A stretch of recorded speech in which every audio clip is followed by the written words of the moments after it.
Assassin's Promise by Thomas Woodward, Chapter 117.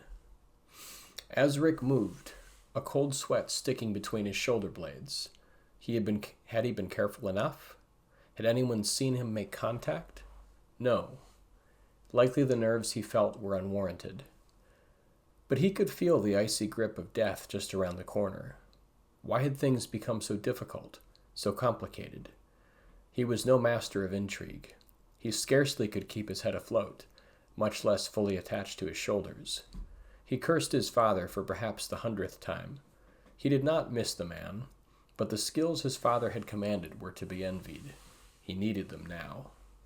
As he watched the faces of his court, he saw the eyes of men and women who carefully masked their true intentions. Indeed, they had grown up learning and thriving in the great game. Those who thrived had increased their power continuously. Those who failed in this regard were forgotten, sometimes in unburied graves. The eagerness of those to please him, or to appear pleasing him, turned his stomach. He had seen the like before, but it sickened him every time he sat in his throne of office. Each move felt tiny, almost unnoticeable, but the pinpricks would continue until they unseated him. Of this he was absolutely certain. No, they could not be trusted. They could only be kept in check.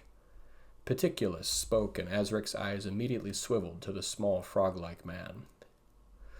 My lord, the 20 Days of Fire festival has brought all of our resources to bear. We are overburdened, as predicted, my lord. Report. The command was cold, like a hearth long dead in the middle of winter. Azric held the smaller man's gaze for a moment, before the other man walked in front of a pillar, momentarily disappearing from view. Coming back into view, Peticulus met Azric's gaze for only a moment before continuing on. Was it his imagination, or did the man intentionally defy his will? It was nothing he could quite put a finger on, but small things. He did not know.